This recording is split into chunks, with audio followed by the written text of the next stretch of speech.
Panicking, Edwina fled to Paris and then back to London before being persuaded to return. Lunch with Hugh at the Berkeley Grill, had dinner on a tray, and Mike came to see me, read one diary entry. One night, it would be long talk with Hugh. The next, long talk with Mike. In mid-October 1927, Laddie returned to London to add to her troubles. Hey, lady, this is all self-induced. You know, it's just so hard, all these boys and being put upon. Everyone's trying to pressure me. Well, this is what you do when you play with people's feelings. Instead of staying in London, where she had had a small gynecological operation the previous year, she chose to go to a nursing home in Paris, where she was joined by Jean. She had had an abortion.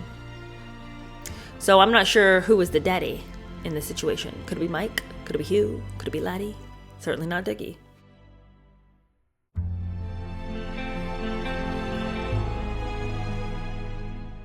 Hello, how are you? Welcome to my channel. My name is Cheer Denise, and today we are doing chapter 6 of the Mountbattens, and this chapter is called A Marriage Under Threat, and it is falling apart spectacularly between Dickie and Edwina. You'll recall from the last chapter, and I said it like 3 times, it kind of maybe belabored the point, but I think it's really important, and it certainly bears weight in this chapter, that Dickie feels less than Edwina. And she doesn't have any problem grinding his face into what she considers their inequality. This chapter contains a letter that he writes to her that is so heartbreaking that something is drastically wrong with Edwina, that she could receive a letter like that and then just go on her pretty little way. As though she had not just received a pleading letter from a husband who is so weighed down by self-doubt and by feeling so poorly about himself. It boggles your mind to hear it, and then to think that she continued behaving in a way that would make him feel the way that he felt. And what's even sadder about this is that he doesn't ever recognize the fact that she is in the wrong. He keeps being like, something's wrong with me, that she would do this. I'm the reason that she's having, that she's running around all over the place. Because this entire chapter is about Edwina's affairs. The beginning, certainly not the end of them. And she is wild. W-I, capital W, capital I, capital L, capital D. This girl's out of control. And Dickie's over here just like whipping himself, being like, what's wrong with me? I've got to get my act together. And I'm like, are you for real? This girl is insane, but she's fine letting him think that this is somehow like, had he been a better person, she wouldn't have to have been driven to such extremes, but her need for male attention is because he's just falling apart at every turn of the way. And if he is falling apart at every turn of the way, we have yet to hear about it. There's no example yet of Dickie just treating her badly, verbally abusing her, physically abusing her, emotionally abusing her, making her feel like, she's nothing. There's no reason why she should have turned from this marriage so spectacularly. I mean, other than her own demons, but she could never blame so far on what she's done on Dickie. Our lovely author has not revealed to us anything Dickie could have possibly done to have sort of softened our heart to why Edwina is behaving this way. Meantime, you wouldn't even know the girl had a child.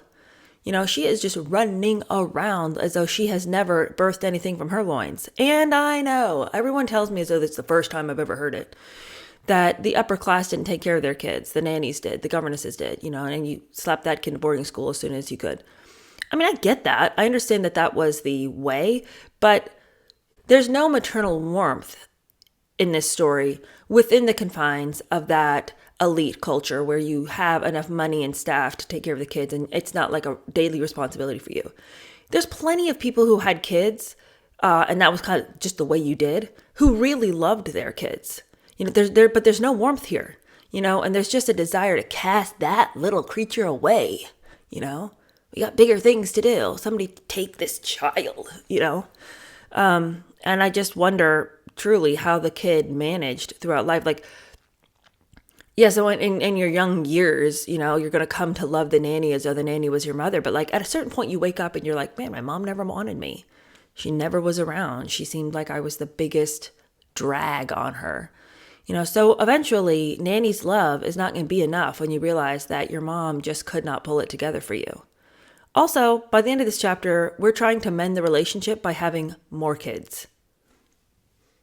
No, You don't fix the failing relationship by having a baby and then burdening that child with, scraping together the remains of what you had. And, everything's falling apart. Life's going to hell in a handbasket. Let's throw another kid in there. The kid's going to save us. We're all drowning here. Let's saddle a kid with the responsibility of pulling us up out of this inferno that we've created. Anyway, as you can tell, I've got big feelings. But this is a really good chapter. As all the other chapters have been there, it's rather short, but it's good. So let's get into it. Like I said, the chapter's called A Marriage Under Threat. Dickie had started at the Signal School at Portsmouth at the end of September 1924. It was a tough few months with an examination every fortnight. After a day of polo, he would study all night in his barracks. Often the only entry in his diary was, work as usual. His hard work paid off. When the final placing was announced the following summer, he'd come top. Before their America trip, the Mountbattens had taken a long lease at Adstein, a large neo-Tudor house built of flint and stone, as a base near to Dickie's course in Portsmouth. It was to be their country home until Edwina inherited Broadlands shortly before the Second World War. With over 30 bedrooms, 3 tennis courts, 800 acres of shooting, and 18 servants, it was ideal for the ambitious entertaining plans of a party most weekends. 3 days after Edwina returned from America, she had moved in, and within a few days she had entertained her first guests, the Casamaris, Poppy Baring, and Prince George, youngest son of George V.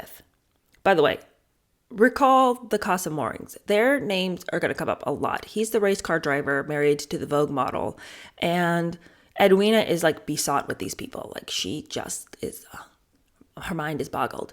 The husband's a real playboy, and the wife, I don't really get what her deal is, but Edwina invites him over all the time. And Dickie is pretty threatened by the husband, not because Edwina is necessarily, sleeping with him, because she's not, that we know of, but just because he was this real playboy, kind of big personality, race car driver, it's just, he always felt less than. Anyway, every weekend for 15 years, there was a party up at their house. And whenever else Edwina was in residence, the house was filled with friends and Dickie's naval colleagues. Edwina decorated the house in her favorite colors of pink and cream, and they added a 9-hole golf course, hard tennis court, a special pit for polo practice, a paddock and riding school, as well as a staff recreation room with radio, billiard room, dartboards, and table tennis, and plans were also made to build a private aerodrome because both Edwina and Dickie were learning to fly. Can you imagine the money that this girl has? Whatever she wants, she has. The house was run with efficiency, not least by Dickie himself, who issued each evening a form in triplicate where guests needed to state what they wished to do the next morning and afternoon, which meals they required, the times they wanted to use the tennis courts, and so on. Spontaneity was frowned upon. It's kind of funny. Can you imagine going to somebody's house? Well, first of all, I can't even imagine being invited to this palatial mansion, but say I was. And then you receive a form every evening to fill out about tomorrow's activities. All right, sit back, because we can talk about how Dickie was completely and totally obsessed with polo. And you guys tell me if this sounds like normal behavior to you. In my estimation, he was a complete and total psycho about it, but the book goes on to say that Dickie had first discovered polo while in India with the Prince of Wales. And now he was to create his own team at Adstein. Without ever being a good horseman, Dickie, as in everything he did, trained himself single-mindedly and systematically to be the best, substituting talent by focusing upon technique. He scrutinized slow-motion film of top players in order to analyze and improve tactics, developed a more ergonomically efficient mallet, and regarded each chukka as just another naval engagement. He created a polo pit of 4 sloping walls of chicken wire with a roof, where seated on a wooden horse named Winston, he would practice hitting the ball again and again. He would strengthen his fingers by carrying a squash ball in his pocket, and strengthen the muscles in his wrist by having a polo stick shortened and weighted with lead, which he would swing at every opportunity. Okay, you guys, this is not his job. He's a naval officer. Can you imagine, when is he having time to watch these slow motion films of top players and over there just swinging that polo mallet for hours on end on the wooden horse? One young naval officer later complained that Mountbatten took all the enjoyment out of the game after he was invited to join the exclusive team. Life suddenly became rather real and earnest and no longer such fun. A weekly memo was sent to all the team members, giving days to practice, days to play, ponies to play, diet sheets, dates for the weekly session on polo tactics, using matchsticks on a card table at his flat, and a reminder to be in bed by 10 p.m. Of course, we won everything. So it's fun to win everything, but you know what this reminded me of? I thought to myself, this sounds exactly like when people are, quote, trying to have a baby. You know, when people are like, well, we're going to try to have a kid. And it all becomes mathematical and, you're tracking your cycle and all this. And it becomes like, we have to get it done. It often seems to me that the joy and the spontaneity of the activity that one must engage in order to have a child is completely undercut by all the planning of it. And sometimes you just have to, if you're struggling with fertility, it has to become that way. But it always feels like it kills the joy of what you're trying to do when it becomes so meticulous and thought out and like everybody's mind is on the objective, Even though Dickie's all about this polo situation to the point of driving everyone in his life to insanity because he's so obsessed with it and ruining the enjoyment of it for his teammates, he still is managing to expand his career. In September 1925, he was posted to the Naval College at Greenwich for the demanding higher wireless course, with its mix of algorithmic calculation and rote learning, applied physics, advanced mechanics, and pure mathematics. This was to be an important turning point, confirming to colleagues his ability in a rapidly expanding and important area of technical expertise, and his potential to rise to the very top of the Navy. So, the book has made some point about how Dickie was not the smartest person in the class, but I'll tell you what, he seems to have been the most hardworking. It seems to me that the idea of sort of just accepting the hand he's been dealt, he's not here for that nonsense. He will make of life what he chooses to make of life. And that's why the situation with Edwina is so baffling to me.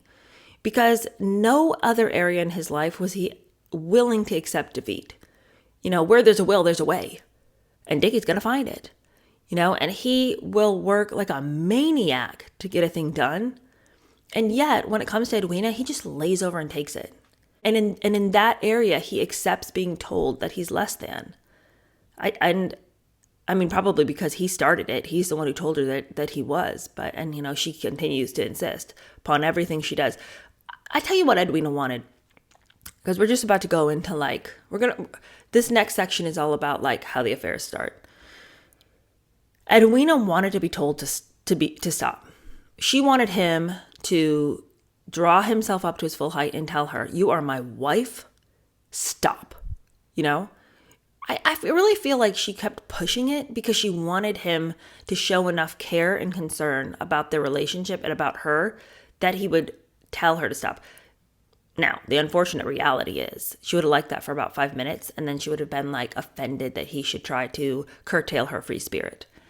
But I do think there was a part of her that was baiting him, waiting for him to show enough care and concern to bestir himself away from his self-pity and to reclaim their wedding vows and to remind her what her duty was to him.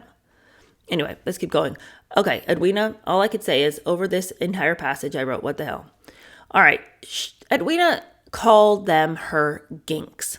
And this referred to a dozen or so admirers, many of them Americans or from Dickie's polo circle, with whom Edwina went to parties and reviews. They might flirt and dance closely, but they seemingly posed no threat to the marriage. And to that I say, how so? How can your wife, who has a crew of admirers who she has a nickname for, the Ginks, which is weird, and they're taking her out to dancing and dinner and movies and reviews, and she's flirting, and it's all just so much fun. How can that not pose a threat to your marriage? How could Dickie be so colossally naive? And that's the other thing that marks this entire chapter and possibly the book. That when it came to her, he had a blind spot. And he just accepted the best in her. I don't understand how he wrote this narrative that she was the best and he was the worst. And in all the letters to his mother, it's I'll never be good enough for her. She's so amazing. But everybody else who knew her was yeah, she tells dirty jokes. She's kind of wild. She's, he seems to have thought she was this angelic creature dropped straight from the arms of the Lord to be with him. And I'm Do you know who you married? Okay, well, anyway. At the beginning of 1925, however, Edwina stepped over the boundary of her ginks and that whole relationship. And now she's like, it's time to stop playing with the idea of cheating on my husband and just do it already. Her first lover was long-term friend Hugh Molyneux, 3 years older than her, the heir of the Earl of Sefton, and described as, quote, the best-looking man in society. A former army officer, he had served as ADC to the Governor-General of Canada immediately after the First World War and was a keen sportsman and racing enthusiast. The affair lasted for 10 months before Molyneux was posted to India as ADC to the Viceroy. Here's the deal with old Hugh. This was the same joker that she was out on the dance floor with when she was pregnant with her first kid. You know, Dickie's nowhere to be seen. She's as pregnant as could be. And she's got old Hugh throwing her around on the dance floor. You know, so we've already known that this guy was mixed up in some shady business. But he gets thrown out to India. And that doesn't stop her from finding a new boyfriend. Hardly. Almost immediately. She took up with Stephen Laddie Sanford, the heir to a $40 million fortune and champion polo player, whom she first met on Long Island the previous autumn, and had met again in July 1925 when he came to play for the Adstein polo team. A few years older than Edwina, he had been educated at Yale and Cambridge, where he played number 1 in the polo team. Laddie was a glamorous figure, big game hunter in Africa. His most recent lover had been a socialite whom he had set up in an apartment by the Dorchester Hotel, and for whom he had bought a Rolls Royce. Okay, now look. Edwina has more money than anybody on earth, like quite literally. And so you would think that Laddie's $40 million fortune would not be necessarily that big of a deal to her because, I mean, she's got her own money. But it actually seems like it does play a fair amount into her admiration for a man if he makes a lot of money. And we're going to see that later in a letter that Dickie writes to Edwina, referring to the money that these lovers of hers have versus the money that he does not have. And it's just a real shame that that could have ever become a thing for Edwina to hold over his head because she has all the money she could possibly want. She doesn't need any man's money, and she shouldn't penalize her husband for not having it because she's got everything she wants. It just seems like such a petty thing to hold over a man that he doesn't have, his own $40 million fortune. When you're not lacking for anything. You do not need this other person's money. So how cruel to act like somebody is disappointing you because they're poor. Well, it's not hurting you any. Okay, well, in August, Laddie joined the Mountbattens for their annual holiday in Deauville, and from then on, he and Edwina were inseparable. Dickie suspected nothing for many months. Until in December, the Prince of Wales told him. Even then, he refused to believe it. Went to see David, he wrote. He had a queer story about Edwina. Sanford was to remain one of Edwina's principal lovers throughout the interwar period, and the Mountbatten guest books at Brooke House and Adstein and the diary of her friend Jean Norton are filled with references to him.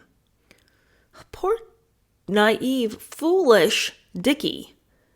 How could this guy be hanging around your wife ad nauseum? And you're like, nothing's going on here. And your friend comes to you and goes like, dude, do you know what's going on with one of the guys on your team and your wife? They're together. They're a thing. And you're like, what a queer story. Anyway, I mean, it's kind of like, in some ways, Dickie, if you weren't willing to open your eyes, I'm not saying you deserve any of this. Nobody deserves this. But how could you be so unwilling to enter into what is truly your life? Your wife's having an affair. You've been told. It's pretty evident. They're playing it out right in front of your eyes. And you're just like, la-di-da. Where's my squash ball? My hand is feeling weak. Jean Norton was Edwina's best friend. Slender with large blue eyes and wavy golden hair, she closely resembled Edwina. Married to the film producer Richard Grantley, she too was having an affair with the newspaper proprietor Max Beaverbrook, owner of the Daily Express. Rare amongst Edwina's friends, she had a job, working at the New Gallery Picture House in Regent Street, where it was hoped her social contacts would help box office takings. Now, interestingly, Edwina and Jean had worked together at various things. Once they worked at a switchboard together, as street vendors and in the canteen at the Express during the general strike, as well as serving at the YMCA canteen in Hyde Park, making tea and cooking sausages for volunteer lorry drivers. It was Edwina's first proper employment, and though exhausting, she loved it. For once, she had some worthwhile purpose in her life. Now, it's an interesting passage, but I don't understand what that paragraph is talking about in that. Why is she suddenly working at the YMCA cooking sausages for lorry drivers? What's she doing over here as a street vendor and as a switchboard operator? Like, all of those employments, though interesting, seem a little beneath her, if I can say so. Just because it's like, wait, but why? And I understand that they say it's for the general strike, but what is the significance of this general strike that would call her to bestir herself in such interesting and unusual ways? Anyway, we move off of that topic pretty quick. Back to Edwina's love life. You know, she was going out with Laddie, that $40 million heir to some sort of fortune and polo player. But he was not her only lover. By September of 1926, she had a new one. Mike Wardell was a tall, dashing ex-cavalry officer with a passion for hunting. Interestingly, he'd lost an eye, and he walked around with a patch over his eye, which the book says the ladies found intriguing. Interesting. More interesting than the fact that he had a patch over one eye, one of his good friends was Oswald Mosley. We know him. Nazi that he was. Also, this Mike Wardell owned Craven Lodge, a 24-bedroom mansion at Meltdown, Mowbray, and the center of the hunting set around the Prince of Wales. He just joined the Daily Express as a circulation manager, and Edwina had met him through Jean Norton. During the autumn of 1926, he and Edwina were constantly out at the theater and supper parties, and he was invited to Ad's Dean. It only added to Dickie's humiliation. Yeah, because, by the way, Dickie is humiliated. Okay, he can say all he wants to his mother. Well, I heard a queer story about something that was going on with Edwina and Laddie. How wild. What a tale to tell. But the thing is, he knows full well his wife is running the countryside with all these men. Probably because even the newspapers have picked up on it. So, you know, he can go and live in his delirium and act like it's not happening, but the newspapers know. The book says that hints were dropped heavily in gossip columns, especially that of Lady Desi's, of Edwina out on the town, escorted by a variety of men, Hugh Molyneux, Laddie Sanford, and Mike Wardell. Edwina's social life now became of concern to the royal family, much to Dickie's dismay. A royal spanking for gay Lady Mountbatten, ran a full-page story in San Francisco Chronicle in October, referring to her dancing with Fred Astaire, and that Queen Mary disapproved of her socializing. The article went on to say, for Lady Mountbatten wears her skirts just about as short as you can see them anywhere on Broadway, and to the staid people present, the sight of Lady Mountbatten's garters and lingerie was no doubt a shocking spectacle.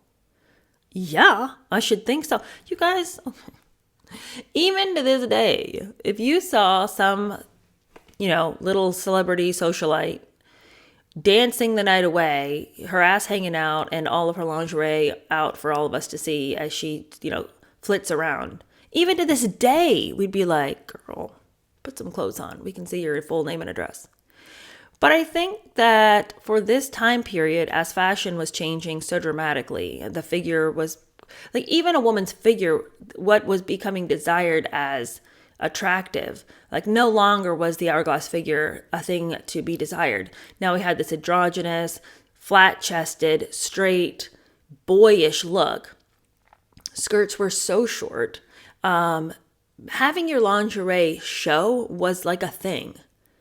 And that is, it is truly shocking that you could go from the fashions of the early 1900s to the fashions of the 20s. They're just so divergent from each other. Truly, it must have just felt as though the winds of hell had swept across the country. And I don't even say that in a funny way, although it is sort of funny, but to go from buttoned up skirts all the way down, your sleeves, down to your wrists, just looking presentable, to these, almost the denial of femininity, and binding your chest so you're flat chested and having no weight. I think that there would have been a sense already in the minds of maybe the older generation of what is happening to the young people? Why don't the women want to look like women? And then you add that to the point of people are barely wearing any clothes. it would have been like, what happened? Did World War I truly breathe up the fires of hell that we are acting suddenly so peculiarly and in such dichotomy to just socially what has been acceptable up until this point? But while she's dancing around, flashing her underwear for the world to see, running hither, thither, and yon with the menfolk, Dickie's over here penning the most heartbreaking letter I've ever read. And listen to the way he blames himself. It does not enter into his head that potentially his wife just needs to be called out for this behavior, this extraordinary behavior. No, this is his fault and then some. He writes, "I want you to know that no action, however small of yours, passes unnoticed by your spouse, and that he is more grateful than he probably shows for the 101 little thoughtful acts by which you make life so pleasant for him. The interest you take in my humble efforts at polo and the encouragement you have given me to play as often as possible have made a wonderful difference in my life. If I could in any way alter my character and nature to be less selfish and more thoughtful, I should be a very happy chap. Should like to be able to wait until you have gone to sleep at night, sleeping without snoring, steal out of bed without waking you up, sit up late and dance late with you, knock off making plans, writing chits and discussing servants. I would love to feel I really wasn't a snob and that I wasn't pompous. I wish I could drive a car like Bobby Casamari, play the piano and talk culture like Peter, shoot like Daddy, play polo like Jack. I wish I knew how to flirt with other women and especially with my wife. I wish I had sown many more wild oats in my youth and could excite you more than I fear I do. I wish I wasn't in the Navy and had to drag you out to Malta. I wish I had an equal share of the money so that I could give you far handsomer presents than I can really at present honestly manage. In other words, I would like to feel that I was really worthy of your love." And to that heartbreaking letter, Edwina kept it, but never replied. She just let him sit there feeling like so less than. You guys, you can hear all of the things that she's picked at him for all these, all this time they've been together. She must have said 1,000 times, "Why is it that when you get out of the bed, you wake me up? Why is it that you have to snore? You're so snobby. All we ever talk about is the servants. You're so boring. All you care about is polo. I wish you were more exciting. You're such a dullard." She just must have said all these things because there's all of these apologies for all of these things that are from previous conversations. And that he would say, "Oh, this breaks my heart. I wish I knew how to flirt with other women and especially with my wife. I wish I could excite you more than I fear that I do. I wish I had an equal share of the money so I could give you far handsomer presents than I can really at present honestly manage. I wish that I was worthy of your love." Dickie, you are. Okay? It may be that in his way, he was trying to elicit an apology from her. By putting it all on him, maybe he was trying to make her realize that he does care and that maybe she should not be doing what she's doing. Maybe he doesn't really believe all this terrible stuff about himself. Maybe he's hoping, though, that if he phrases it that way, she's going to be like, "Oh, you know what? I have been kind of a jerk. I'm really sorry. I'm going to change my ways." Or maybe he really does think that he's, this poor, sad, pathetic thing that has somehow managed to snag her, but she's, looking out the window all the time, wishing she could break free. I don't know, but that is like the saddest letter I've ever read between a husband and a wife. Okay, but what does life look like for them outside of the fact that they are struggling in their marriage? Dickie's course at Greenwich had ended in the spring of 1926, and he had marked time in the Reserve Fleet battleship Centurion. Now, at the end of 1926, he was posted to Malta, and it was hoped this might provide a new start. He and Thorogood went out ahead with the polo ponies just after Christmas, with Edwina following in the new year, accompanied by her sister Mary and Peter Murphy, though 2-year-old Patricia was left in London. So they're literally moving house, but don't bring the kid. Their new home at Casa Medina was a row of 4 small houses at the top of a narrow lane below the Vallejo city walls, and soon the Mountbattens had created a new circle of friends, many of them centered around polo, though Edwina found it difficult being the wife of a junior naval officer. Within a month, she'd returned to London via Paris. She just can't stay home this one, And Paris, the girl that seemed like that's her second home. Dickie's new job was assistant to the fleet wireless officer. He was working hard, often late into the night, preparing lectures for midshipmen and junior officers, but his playboy image followed him. With his servants, Rolls-Royce with silver signaler on the bonnet, speedboat, polo ponies, celebrity friends, and huge parties, it was easy to see how such accusations could be made. "No one will ever believe I work," he wrote to his friend Andrew Yates. "If I work like a beaver, people won't believe it, and if I'm seen on the polo ground, they'll say, 'I told you so.'" And he had all the accoutrements of a person just swimming in wealth, and though his wife was, it seems that he did not necessarily always feel that that money also belonged to him. But it's interesting that he got this image of a playboy. It seems that people wanted to believe that about him, but they don't seem like they noticed his hard work. And it doesn't. There are no reports that he was doing a poor job at work. He was definitely working hard, and yet people always wanted to illuminate his wealth and his elite status and point to that as maybe why he had risen in the ranks. But there is ample evidence that he rose through the ranks, at least to this point, largely because of his work ethic. Now, I'm not saying that's entirely. He could have gotten dismissed a while back when they were trying to cut down on the national debt, and they were trying to get rid of officers who had two incomes, both private and, from the Navy. And certainly he pulled some strings there to stay. But it seems like he's working hard to have earned that position. Still, there was lots of people who thought that he would not go far. One of his colleagues, Peter Kemp, wrote, "We always thought of him as having married millions of pounds, being mad on polo and pretty girls, and we thought that he was a write-off as far as the Navy went. We didn't see why he should bother to work. If any of us had had such luck, we wouldn't have bothered. No, he was becoming the great playboy and acted like one. He wasn't going to go far. That's what we said." Interesting. Well, again, that phrase did not... That idea of Dickie did not necessarily age very well. I mean, he certainly did go far. Now, was it on his own merit always? We'll go and see. But up to this point, I would say that he has earned what he has. At the end of the spring cruise, his new warship, Warspite, was anchored in the south of France. Dickie had arranged to meet up with Edwina, but she wired to say she'd been delayed. Yeah, by Laddie, the lover of the moment. And he was pressing her to leave Dickie already. Get a divorce, girl. We could have a life of our own. Get that sad sack, wet blanket out of here. But she just couldn't make up her mind. It's like, oh, I don't know.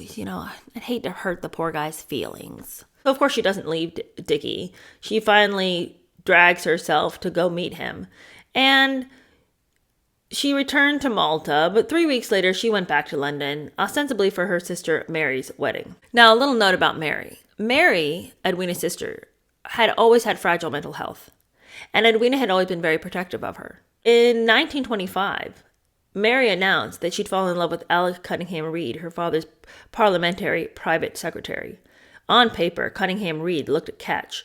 Tall, with a pencil mustache and matinee idle looks, a godson of Sir Robert, later Lord Baden-Powell, he had been a royal flying ace, winning the Distinguished Flying Cross during the First World War, and been appointed flying instructor to the Prince of Wales and Duke of York.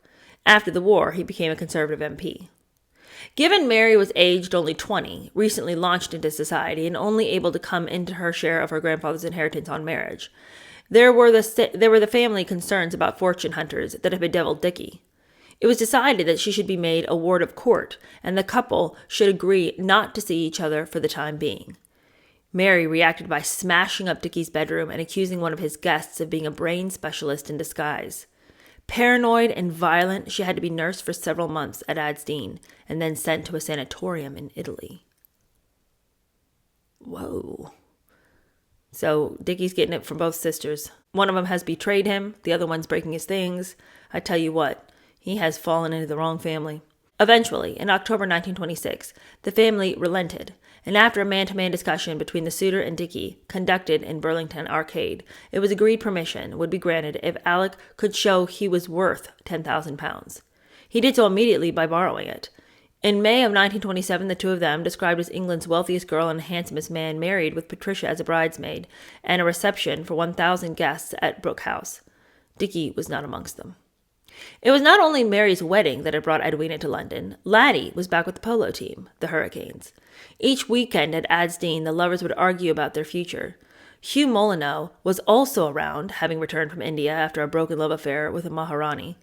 A further complication was Mike Wardell, who had been included in a party which also included Jean and Winston and Clementine Churchill on a yacht that Beaverbrook had chartered to tour First World War battlefields and cemeteries.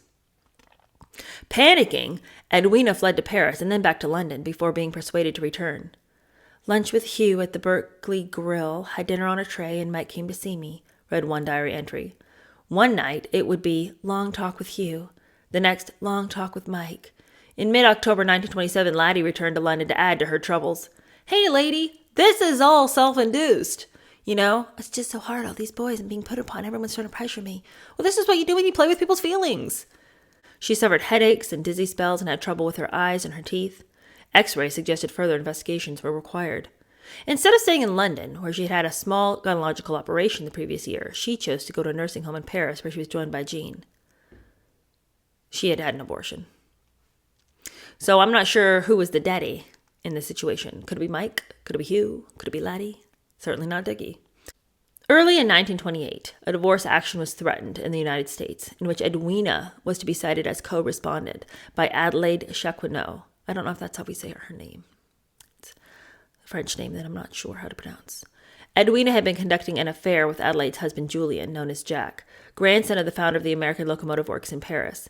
The solicitor Sir Charles Russell was retained in Britain, and Beaverbrook was brought in to help on the American side. It is imperative that we should know in the first instance if this threat is serious.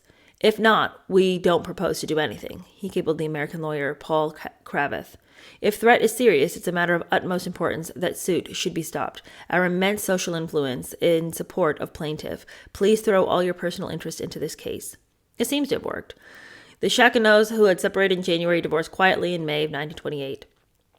He later remarried and became a well-known theatrical agent and president of a New York perfume company. The affair with Laddie continued to rumble on. After a visit to Paris in the spring of 1927, Laddie had pressed her to leave Dickie. People are chomping at the bit for this girl, and I don't get it.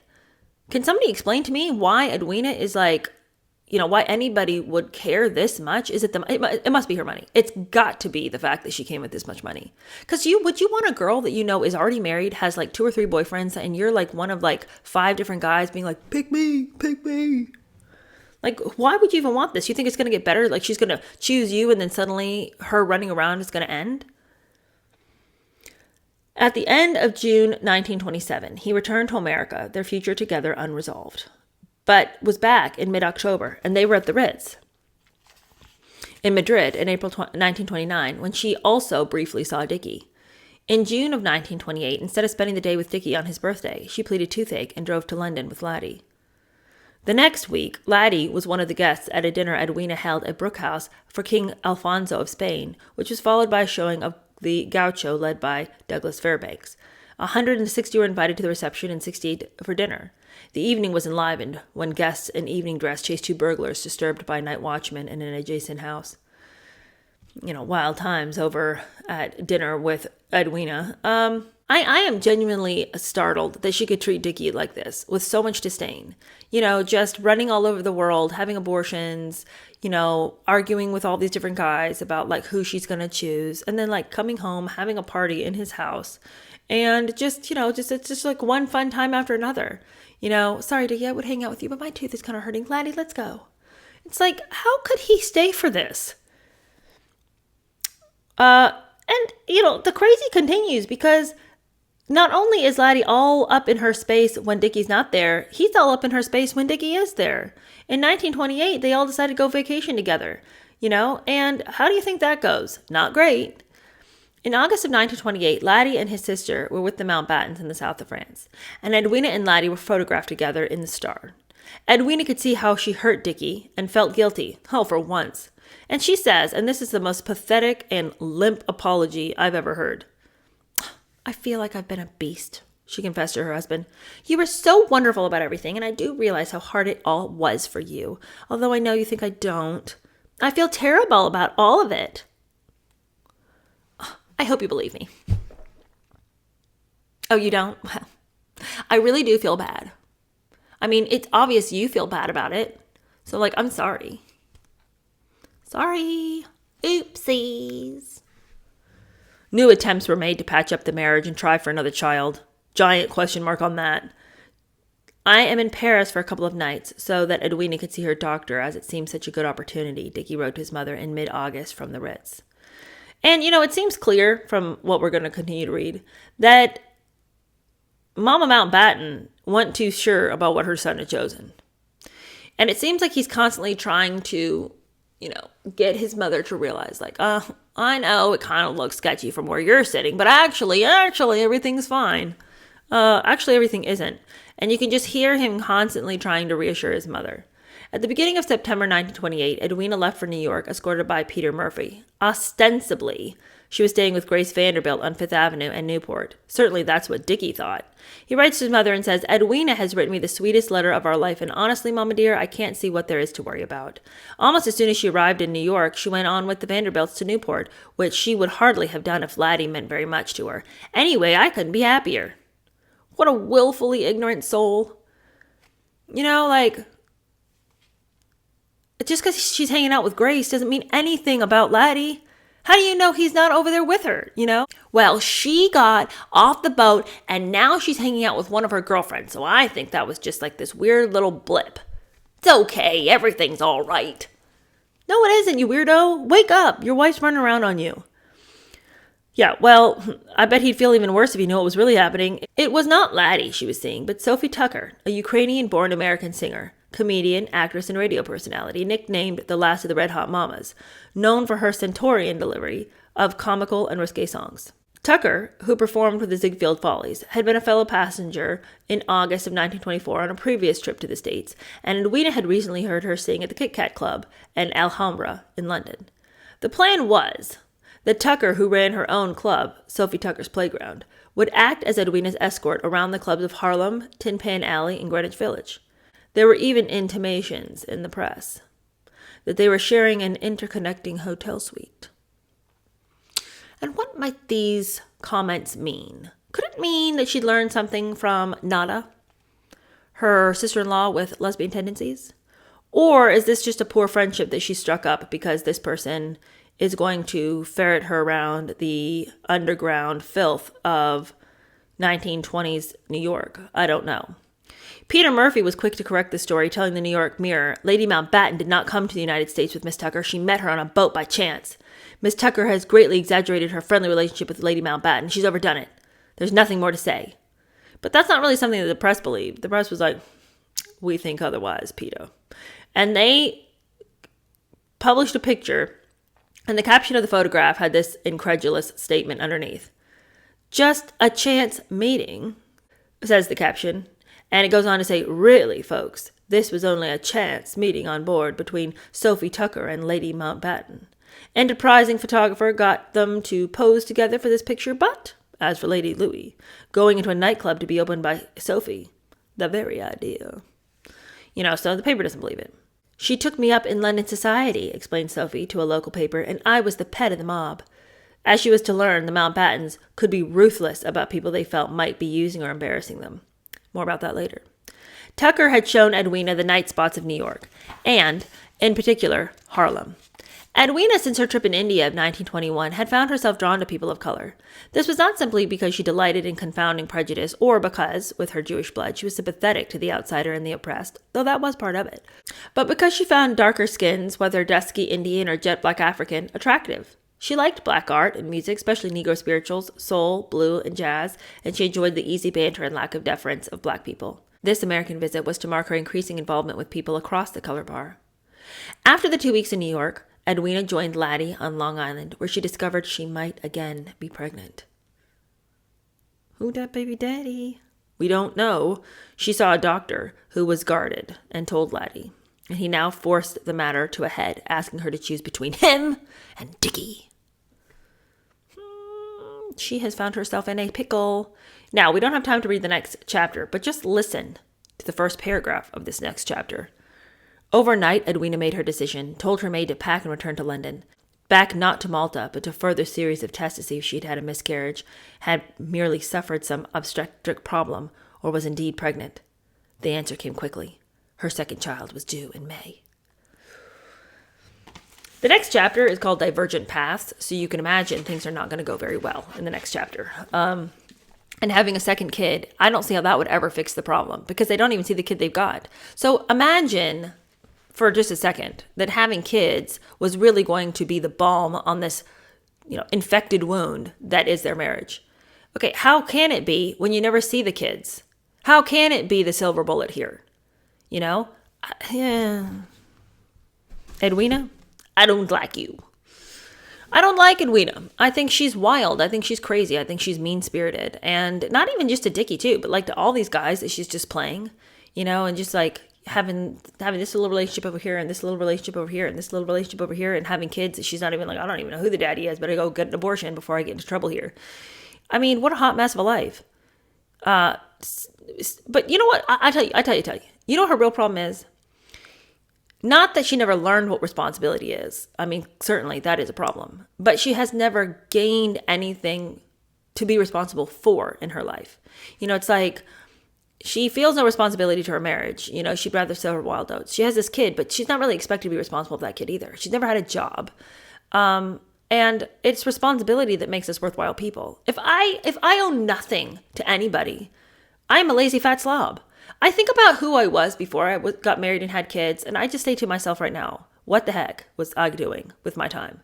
Sitting around, watching shows, doing nothing, being lazy generally. I mean, it's like, I look at like what I accomplished in a day before I had kids and what I can accomplish in a day now, and it's astounding. But I tell you what, I'd have been that fat, lazy slob from the days of yore to this day if it hadn't been for husband and kids. Because what would have bestirred me? Certainly not my own slovenly ways. That wasn't bothering me then. You have to have something that you wake up for. You have to have a reason and a purpose and a drive. And it can't be to see the next show, to go dance at the next nightclub, to lunch with somebody that you already ate lunch with the last, 7 days of this week. I just think that she was a hot mess because there wasn't any point. Why not be a hot mess? There's nothing else to do. Anyway, that's just my little spiel for today. All right, I hope you guys have a great rest of your day. I hope you have a good week, and I'll see you many times next week. Bye.